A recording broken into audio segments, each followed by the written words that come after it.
All right, today is the next day, and this is probably the least exciting of the whole distilling day. We're stripping today. We are running the stripping still. During the stripping still run, we are gonna take no cuts. We are, just basically trying to get as much product from that mash as we possibly can. I'm gonna take us back there still, kind of show you guys it, but again, not much exciting, so you probably won't see much content today, but tomorrow we will be actually doing the distillation run, so that's going to be a lot more exciting, and that's kind of where we do our cuts and we get kind of nitty and gritty with the taste and all that jazz. But on this, we're basically just, as long as we don't have any sort of issues with like coolant or power, it's just kind of 12 hours of just powering through distilling it as much as we can, making no cuts, nothing fun, nothing fancy, just dump it in a blue tub. So I'll bring you back there, but again, not much exciting going on today. On top of it being hotter than heck in here, it's also loud as heck, so it's not really great for filming, but that is our stripping still. The reason it looks like it's covered in a blanket is because, well, it's covered in a blanket, and we do that for primarily the reason of, keeping all the heat inside and not so much of it outside. It's a little bit of, we'll call it insulation. So one, if I touch it right now, I'm not gonna burn my hands. It's gonna be warm, but I'm not gonna burn myself. And trust me, I've touched it a few times on accident, trying to troubleshoot different things in the past. So I kind of like not burning myself, for one. And for two, keeps heat inside the actual, pot and stuff, rather than heat in this giant room, because it's, Arizona, that thing's hotter than heck right now. I think looking at the temperature gauge, it's about 203 degrees, so it's pumping away. It's definitely moving a lot quicker than it did last week, which is freaking great. We're gonna run it till it hits about 209, maybe 210, but yeah, right now, since this is the first run of distillation, nothing super great. It tastes kind of like sweet, cardboardy, very watery, not very high proofy. I mean, if we're being honest, it's only probably at most 35%. So again, nothing super exciting, but yeah, basically it is dumping distillate into there. We can come over here like I did, try it, but unlike tomorrow, it's not super exciting. It's astringent. It's, it's not really fun. So we're just gonna let it do its thing. I need to clean. We only have one set of condensers, so I need to clean those for the actual spirit run, because we get all this black stuff, like these phosphates. Here, I'm gonna point the camera at it so y'all can see it.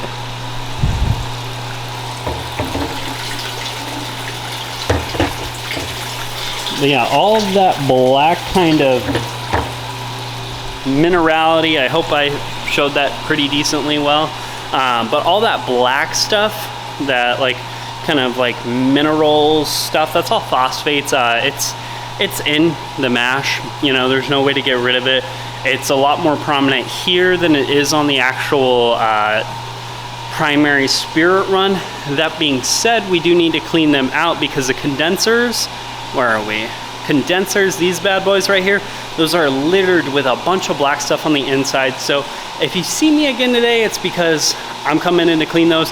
If not, Zach cleaned them, so then I don't have to deal with it. But if not, then we're running this still tomorrow, and that's gonna be exciting, because we're gonna do cuts, all that fun, exciting stuff, and we're actually gonna get the end product. White Dog isn't as good as the stuff we really, really like as whiskey nerds, but it's still kind of fun seeing the cuts and the different tastes, so I'm excited to kind of share those with you. But we'll see you potentially in a little bit, if not tomorrow. So today's another day, and we have two main production things we're dealing with today. Today is going to be the last day of the week production-wise, so this will be the last day of this vlog we got going on. But today we are worrying about the spirit run of the still, as well as spent grain. So every time we strip, we do a distillation process called on-grain distillation. It's kind of like a craft style distillation. Not a lot of bigger distilleries use that, at least as far as I'm aware. I could be wrong, but as far as what I'm aware. And so with that, we distill on grain. So that means the grains are inside the mash when we distill it. So the stripping run, that first run, that's gonna have all the grains in it still. So that's why we have an auger in it to move that grain around so it doesn't stick to, you know, the heating elements and melt and burn and all that jazz. So at the end of the spirit run, we have to basically get rid of that. And what we do to get rid of that is we give it to a local farmer, where he then feeds it to his like cows, livestock, chickens, so on and so forth, mixes it with other grain to kind of create like a superfood, because there are still really good nutritional things in there for like cows, farm animal and stuff, but just not anything we can use here. So it's kind of a win-win, because we got to get rid of it and they could use it, you know, it doesn't hurt them at all. So today, like I said, we're gonna go do that. I currently have the still heating up, so once I turn on the coolant and all, and we actually start producing some spirit, that's when we'll get back for that. But for now, let's get right into kind of clearing out the spent grain and then getting it ready for him to come in and pick up.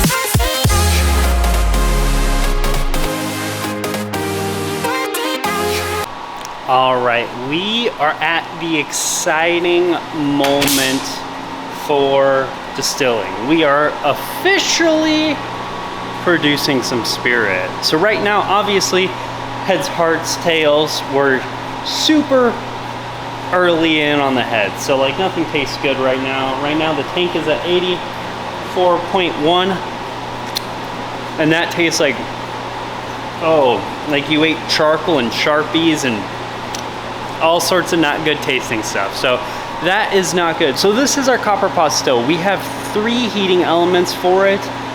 Once we get into the heads, in order to kind of make the cuts a little bit cleaner and easier, we'll turn it down to just 2 heating elements instead of 3. And we'll also turn on something up here called the pre-condenser. So basically it's kind of a little like chiller almost, and it kind of condenses it before it gets to the condensate, so it hits these platelets. So we have like a mix of a copper pot still with 2 platelets in here and a pre-condenser. Once we hit the actual hearts, we won't use a pre-condenser anymore, because we don't care about pre-condensing once we've been into the hearts, because we know we're in the good stuff. But yeah, for right now, basically it's my job to kind of keep on periodically tasting it to figure out when exactly we can make those cuts to heads. And for that situation, we're gonna use the cut buckets, because, you know, subjectivity, you know, sometimes I make not so great cuts, you know, all that jazz. So in order to kind of make it easier, we're gonna take in between the 2 different situations, so heads and hearts, we're gonna take a few cuts buckets when we think it's kind of starting to get there, towards when it's already in there, and at the end we'll then decide later on whether keep them, not keep them. Now it's kind of starting to get to that point where I'm gonna start making cuts, because it's starting to taste good. It still has a smidge of that funky Sharpie, kind of charcoal, gross Sharpie, like just bad metallic-y throw-up taste in it. So it's not quite there, but we're gonna start taking cuts, because as we get closer to the heads, we wanna make sure we're not cutting too soon and getting far too many heads or cutting too late and then wasting some of the actual hearts cut, because you know that's where all the money is. So we're gonna start taking cuts right about now-ish, and it'll probably be ready in about like 1 degree more for us to actually fully go into the actual hearts of the run.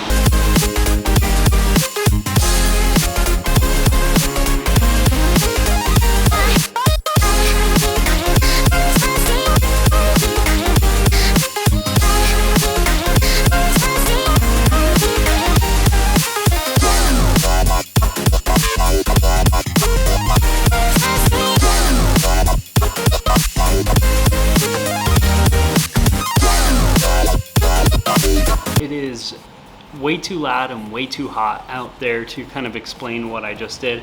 But basically, I finally decided, hey, whatever's coming off the still is 100% hearts cut. Like, I am super confident with those. Those are good. So we switched over to a bigger bucket. Now we're in the hearts run. So what I did, I shut off that pre-condenser because we no longer need that since we're in the hearts cut. We no longer want it pre-condensing. It might flood those little tiny platelets, and we don't really want that. So we shut that off at this point. Also, we put on the third heating element because again, we're in the hearts cut, so we're just trying to get through this, you know?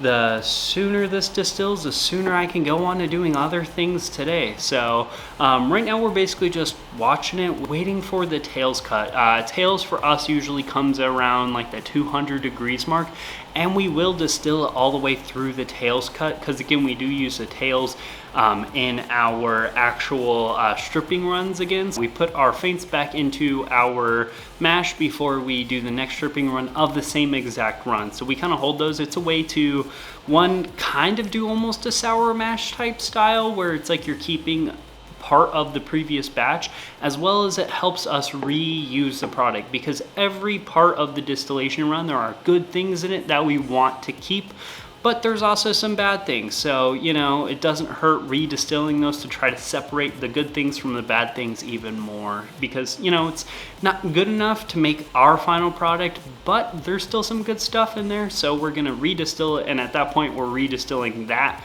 specific feints amount 2 more times. So that's like 4th distilled distillate, I guess. Yeah, 4th distilled distillate. But again, we're trying to get the good stuff away from the bad stuff, essentially. You know, that's basically all distilling is. It's just keeping the bad stuff away from the good stuff until you can get the fantastic product that we all love. But I'll get back with you guys on that part when we're kind of getting closer to the tails. All right, final piece of the actual like hearts portion of the run is our cuts bucket. So right now we need to go through all of our cuts buckets and decide which ones we're actually going to keep, so what we're going to deem as hearts, and the rest that we don't deem as hearts will be deemed as feints, and we're going to put those back into the next run. So I guess we'll start off with number 1. Probably start 5. We're easy to drink and go up. Yeah, that's fair. Yeah.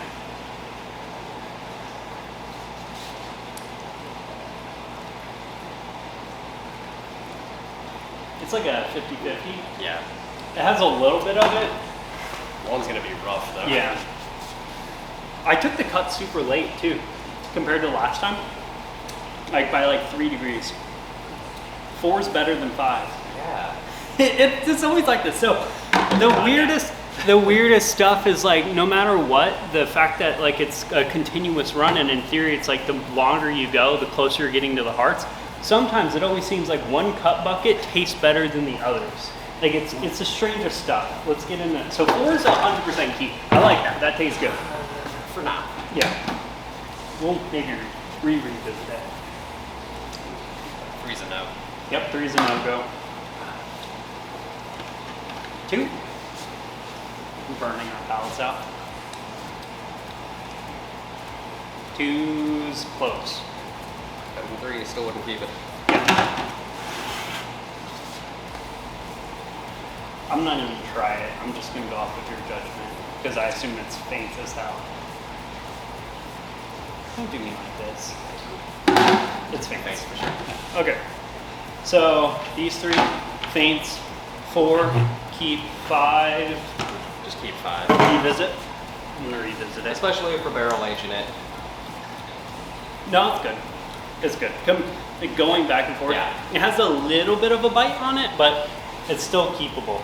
And it's hard to tell if these are like, you know, still part of the heads or the hearts, just because it's also super high proof alcohol. Like, yeah. What is the proof on this? Like 150, 140? Probably around there, maybe Yeah, a little like it's higher towards the higher end. Our brain cells are dying. All right, yeah. But all right, so keep 4, 5, buckets 1, 2, and 3 are a no-go. All right, it is that moment, that final step, final process, or well, the final process I'm gonna show you, for this vlog at least, of the distillation. So we are definitely getting right up in those faints. We are straight up in those faints. So we're gonna start transferring it over to the faints bucket because I'm no longer confident to say that this is hearts anymore. It's starting to get a bit cardboardy and it really turns on a dime in the distillation process. So like it goes from like being like this sweet graininess to cardboardy within like 5-10 minutes or so. So right now we're going to transfer it over, which basically it's literally super simple. So trying to get this in frame. This is a hose where the distillate's coming off of the parapet. Transfer it over. If I can get it in the hole, got it in that hole, and now we're collecting the faints. Now we're going to close up this tub. This is the last bit of our hearts for this specific distillation run. And then we're gonna, you know, call it a day. We're gonna run this until it is all the way done. So we've gotten everything but basically water out of the still. So we usually run it till it's about 209 and then we'll shut it off. And we do save those faints, like I said previously. So that's all we're gonna do for today. As far as filming wise, this is where I'm gonna draw the line because we're about to start opening up for the public and all, and I don't wanna look like a weirdo holding a camera and all that jazz. So I'm gonna leave it here today. That being said, please, you know, do me those favors, like, comment, subscribe. Please leave comments, give me some feedback, let me know what you wanna see more of, what you don't wanna see more of, ways I can improve, suggestions, things of that nature. Actionable feedback is appreciated because again, I am very new to not only this whole craft distillery business, but also vlogging. Not necessarily video talking, but vlogging, so different. So yep, again, let me know down below. But that has been a wrap for today's video. Cheers, y'all. We'll see you in the next one.